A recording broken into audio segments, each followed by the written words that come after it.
Good evening. Tonight we're going to look at the development of Russia and the Eastern European kingdoms.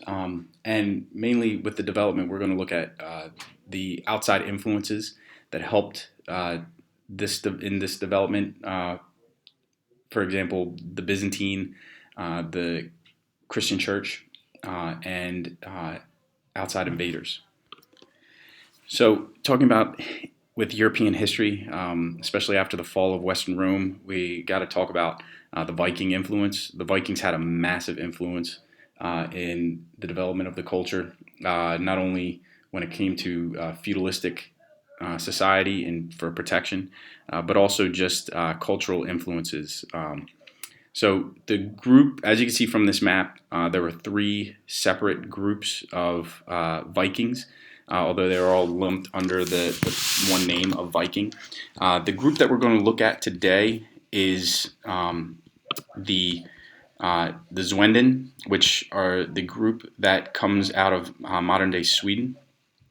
Uh, and they helped establish the city of Kiev, which from there the Russian empire grows. Um, and we may also touch on the other two groups, the Norn, which come out of Norway, and the uh, Denon, which come out of modern day Denmark. So starting off with the group that established Kiev, they were known as the Varangian. They were called the Old Norse, um, led by Rurik, who establishes Kiev.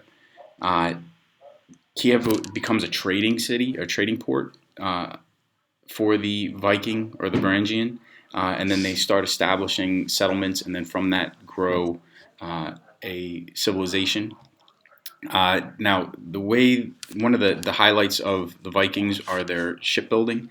The Varangian boats were very shallow bottom, so that they were able to get down and maneuver through very shallow waterways. So it was very easy for them to get inland and travel down a river that normally you would not see a boat. And that allowed for the spread of that influence and that the range of where they could travel. So they help establish Kiev, and from there you have the influence of the Byzantine, since they're so close. During this time, as we already looked at, the Byzantine Empire is thriving. So with Kiev right there, you have constant contact through trade. Um, Christianity comes to Kiev via Cyril and his brother Methodius. They help bring not only Christianity, but they also help establish what is now the Cyrillic alphabet, or the Russian alphabet. So they now have a writing system. Princess Olga of Kiev then converts to Christianity, so now you have a head of state that is Christian, and with that, that then helps influence the spread of Christianity and the conversion of the majority of the population. And then you have King Vladimir. He also helps spread Christianity throughout the area, but then he also solidifies that connection between the Russians and the Byzantine Empire with uh, the marriage of a Byzantine princess. He does this by helping the Byzantine emperor put down a rebellion and a civil war, and with that, he is able to then marry in, and that now creates that connection between the Byzantine and the Russians, which is why the Russians claim lineage and say that they are heirs to the Roman throne. And later on, you have the term czar, or title czar, used by Russian royalty. So with the impact of the Byzantine, they pick up and use many of their ruling and cultural styles, especially with the Orthodox Church. So Russian emperors later on, or czars, wield the same power as Byzantine emperors, where they are autocrats and head of both church and state. Shortly afterwards, you then have the Mongol invasion, and we will look at the Mongols a little bit more in detail later. But the Mongols, as you can see from the map, their empire, quote unquote empire, range from all the way from China into the Middle East and on into the up into the Eastern European or close to Eastern Europe. The area or the group that control what would end up becoming Russia are the what are called the Golden Horde. They were nicknamed the Golden Horde because of their tents. Because as we'll look at, the Mongols move very quickly. They set up small camp, or I'm sorry, not small, but they set up camps using, and their tents were a golden color. So those who saw these nicknamed them the Golden Horde.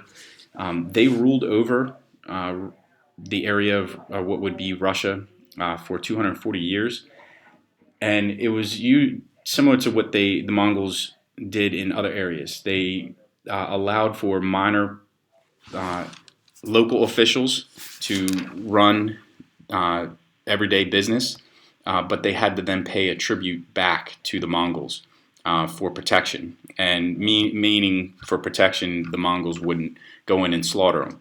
So with that, this allows for their culture, the Russian culture, to thrive and develop. But it also allows for interactions, because during this time you have what's called a Pax Mongolia, which is very similar to the Pax Romana, where it's a peace, and during that peace of this entire empire, you could travel freely and trade ideas and not have to worry about any type of outside invader or anyone attacking you along the trade route. So with that, they are then able to bring in and incorporate ideas and really develop who they will become later on. Shortly after the Mongol rule ends with the rise of Ivan the Great. He unites the Russian principalities and defeats the Mongols. He is then appointed and takes the title of Tsar.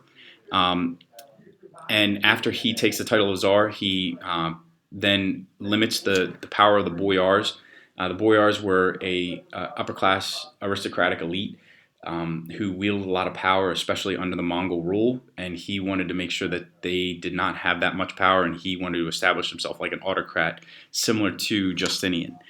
So he made sure that that occurred. But he is the first to take the title of Tsar. He then is followed up by his son, who then dies at a young age, leaving his son, Ivan the Fourth, in charge. But Ivan is so young that his officials actually run Russia for a short period of time and abuse Ivan.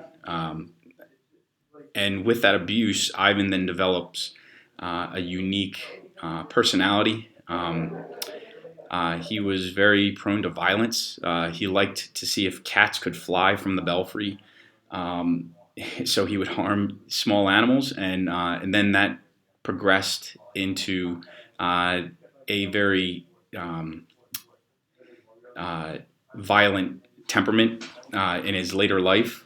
He also battled with the clergy, the Orthodox clergy, during his rule.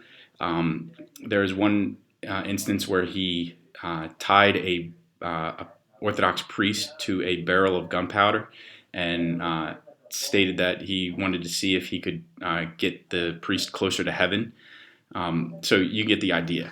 But Ivan, with his violent temperament, that now allows him to solidify and centralize power, because he brings it under rule with that almost like legalistic mentality.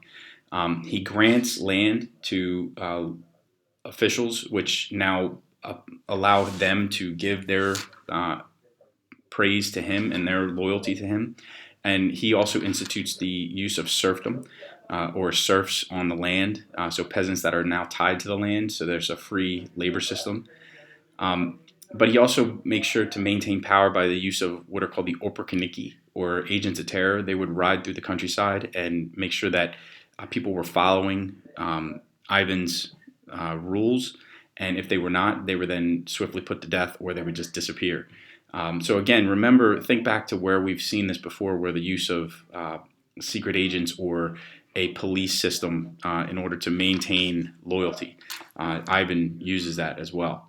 But Ivan also contributed to the culture. One of the most important cultural advances is the building. Is this building here?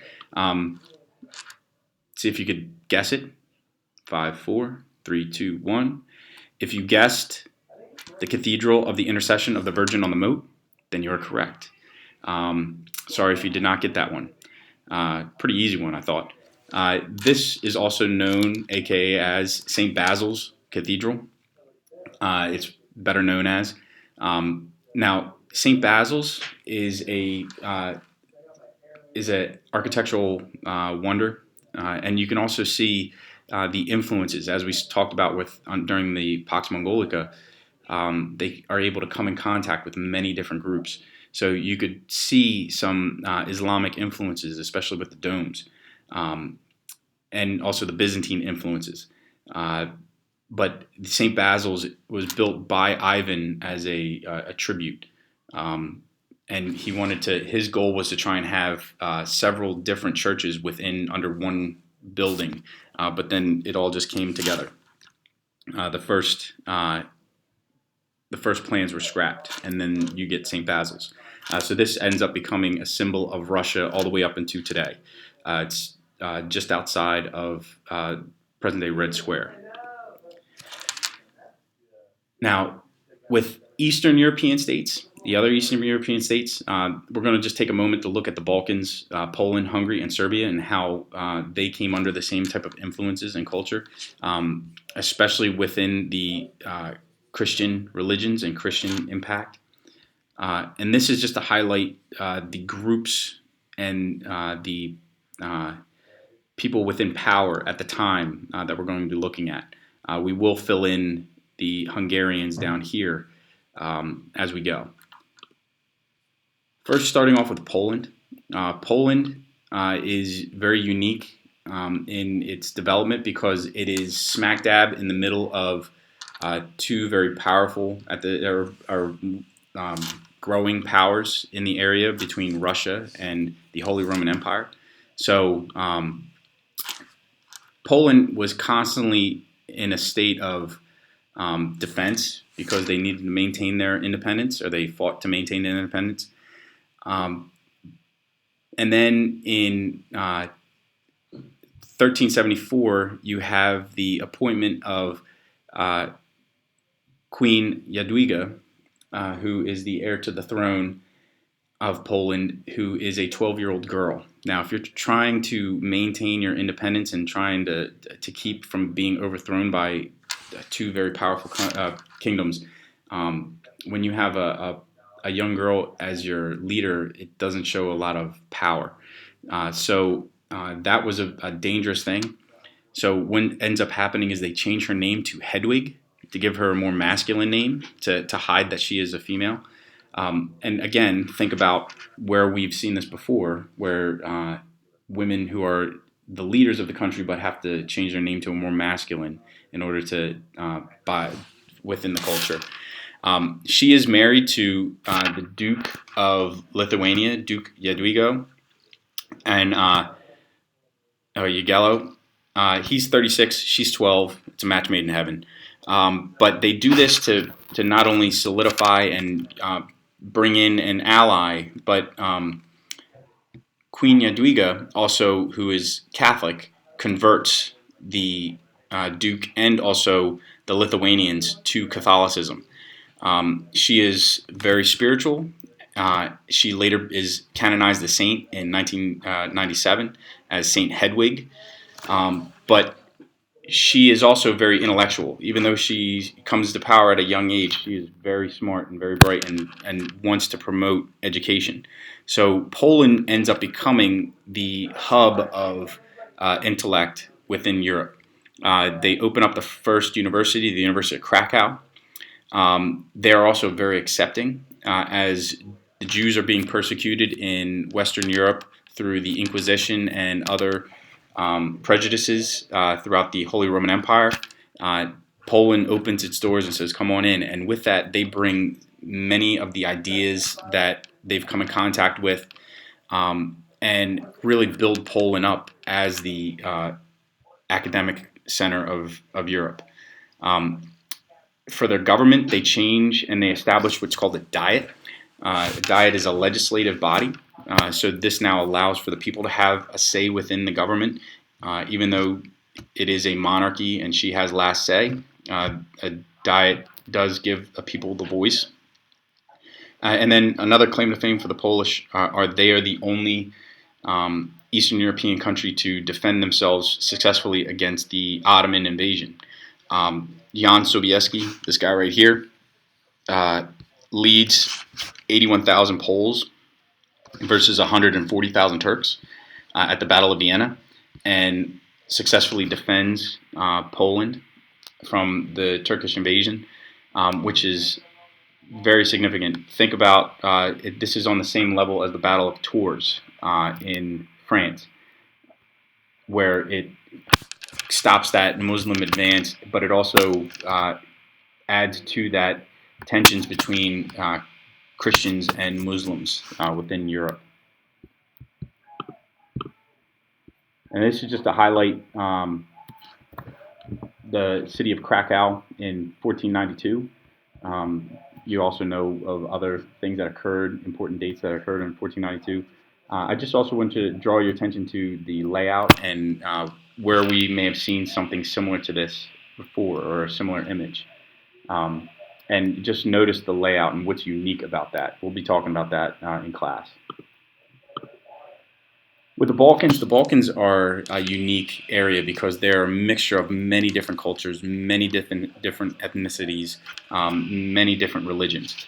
So, and this is the Balkan history all the way through. This is why later on in history it's known as the Balkan powder keg in the early 1900s. That then leads to World War I, and then you have many different struggles throughout history following that. But the Balkans come in contact with, you have the Byzantine Empire coming in, you have the Muslim influence that's moving in, and you also have the there are many different Slavic groups that are populating this area. One of the kingdoms that pops up is the Kingdom of Hungary. Hungary is established by a nomadic group coming in and intermingling within the Huns that have settled after the Hun invasion led by Attila. When we looked at it, the Huns pushed those Germanic tribes into the western portion of Rome. The Magyars migrate in.